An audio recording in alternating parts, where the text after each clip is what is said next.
What's up, everyone? This is Blake at Fired to Acquired. This is episode 3, where we are on a mission to go from getting fired on June 5th of 2023 to acquired by December 31st of 2024.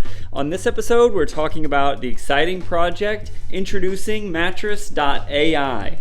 Let's go.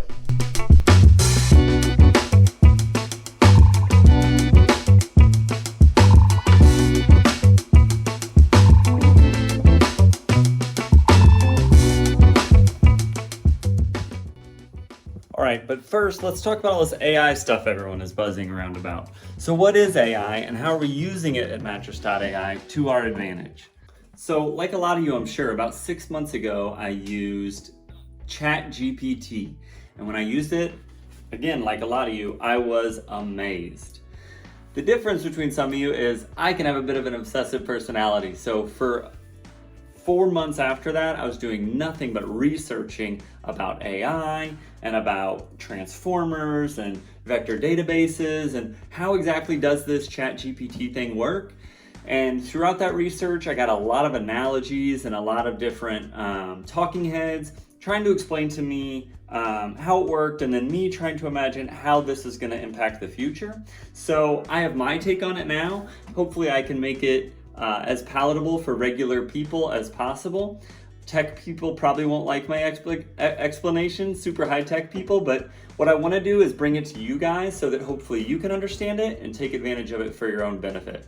Okay, so my brain works really well with analogies. And with this AI, I've heard analogies like, this is the same as the invention of fire, this is the same as the invention of the internet, but I've developed an analogy for me that I think is useful, practical, and hopefully it'll work for you guys. So follow along with me here, and hopefully this makes sense. So what I want you to imagine is a world where prior to the 1980s, we were still living on farms, we had no light bulbs, nothing, okay? Then I want you to imagine in the mid-1980s, we started to get electricity in houses. So in this imaginary world, when you're walking around, when you see any sort of wire, you know what's in that wire, right? It's electricity. And what's it going to do? It's going to light light bulbs, and that's basically it. Okay, so for the past 35 years, you've known, you see a wire running through, it's delivering electricity for a light bulb for a house. Okay, so in this analogy, I want you to imagine that 6 months ago, you found out that the telephone was invented. And how does it get across the country? How does it travel these far distances? Through these wires. So now your brain is blown, right? A totally different thing travels through this exact same medium that you knew what it did prior to that. So in this analogy, now I want you to replace electricity with computers and the internet. Okay, it's been with us for about 30 or 40 years, and we've known how to interact with it. It does really well with ones and zeros. It does really well with keywords.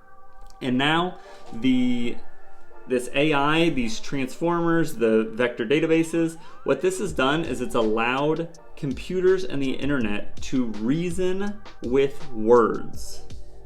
Okay, that's the most important thing that I want to emphasize. And if you don't get anything else, if you want to understand AI, what ChatGPT and what OpenAI have done is they've made computers and the internet able to reason with words.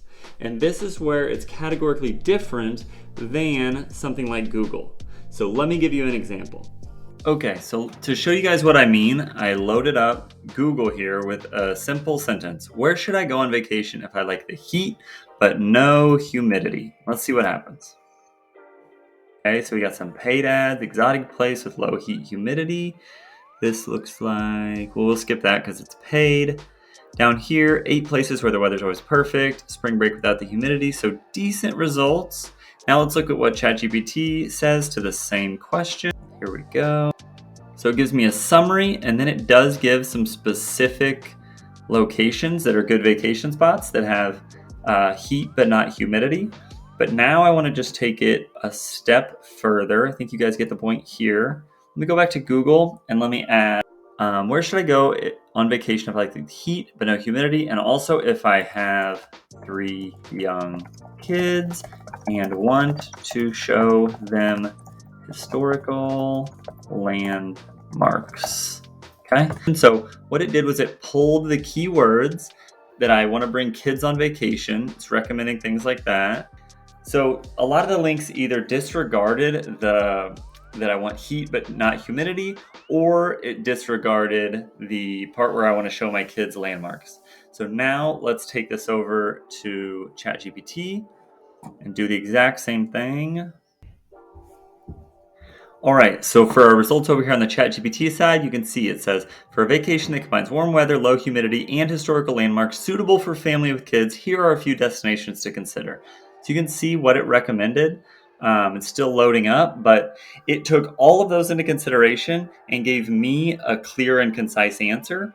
And take into account what we're looking at here with Google is a company that's been around for 20 plus years. They've mastered this art of search, and ChatGPT, just by using different technology, vector databases and transformers, has delivered a much better experience. And the reason that is because this new AI, for lack of a better phrase, is able to reason with words and generate much, much better results.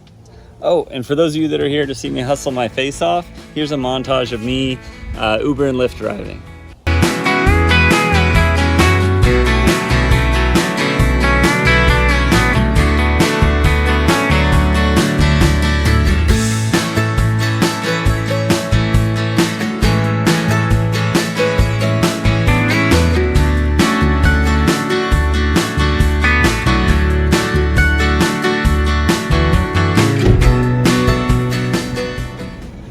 All right, car's clean.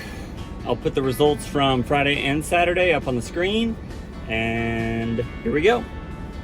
What's up, guys? So if you are Ubering and Lyfting to make a little extra money, this is a no-brainer. So grab these, some tissues, $6.38, and I'll make that back on one or two people deciding to tip a little larger.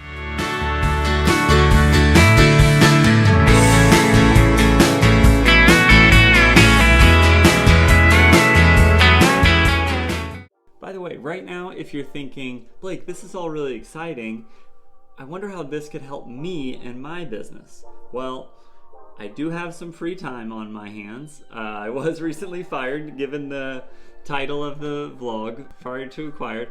So I'd love to chat. So what I'm going to do is in the description, I'm going to include a Calendly link where 30 minutes you and I can talk about how these large language models and AI might be able to help you grow your business. Okay, back to the episode. Now, let's talk about how I got the idea for Mattress.AI. So after months of researching these large language models and figuring out what was possible, I asked myself this golden question. What is a product I can design and penetrate the market with? After thinking and thinking and thinking and iterating, I finally came up with Mattress.AI. And to go back to my previous analogy, if telephones came out, and maybe only business people in tall towers in New York City are using telephones, well, I think there'd be a pretty significant advantage to opening up a rotary telephone company that sells specifically to a market segment that is not connected with the people in the tall towers in New York City. And that is kind of the meta model of what I'm doing at Mattress.AI. But after having this idea and realizing that I could design this product and penetrate the market, I did have one problem. I don't know how to code. All right, enough talking, Blake. Here's another montage. So as funny as it is, after I lectured you yesterday about, doing the little things and doing the mints and the tissues, yesterday I had a lot of people take the mints and tissues, and out of 12 rides, I think, I had 3 tippers. So didn't pay off yesterday. Hopefully things turn around and more tips start coming in.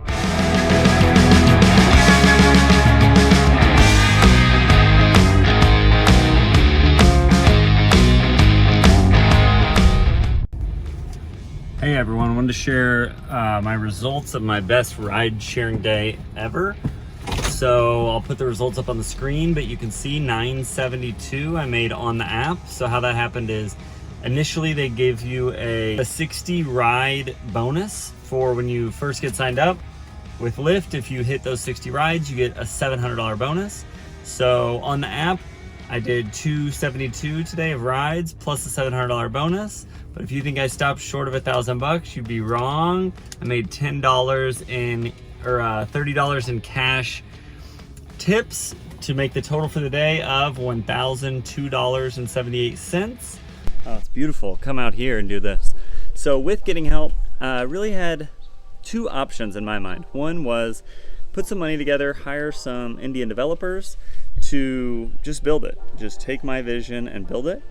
And that would have been the easiest and most straightforward solution to this problem of me not knowing how to code.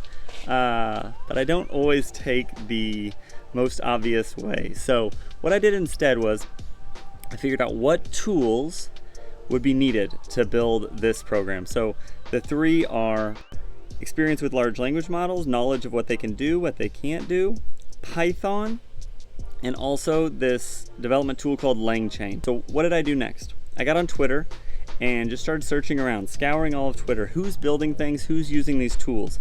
And I found a few people and I sent them this message. Laid it all out there, told them basically exactly what my idea was and offered them equity, profit sharing. And out of those three, actually two responded. One was a young man in Nigeria. When I jumped on the call with him, he was actually in a car. The cell service was really bad and he had no real interest in equity. He really just wanted to kind of charge and build something and ship it to me. So instead, this guy named Michael. Oh, by the way, before I get to that, this was the video I had posted on Twitter that made me think that this guy could definitely build something like what I'm talking about.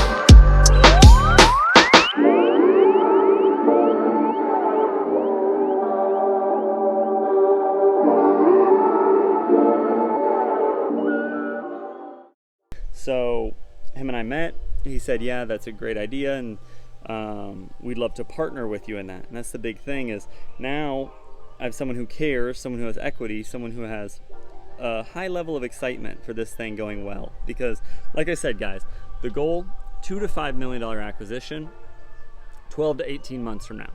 So I want someone who, when we take it to market and it fails or has glitches or a certain big client wants a certain upgrade, instead of me having to go to someone and spend $5,000 to do the development, I have partners who, want the profit sharing, want the, higher equity evaluation. So really it was just an amazing fit all around.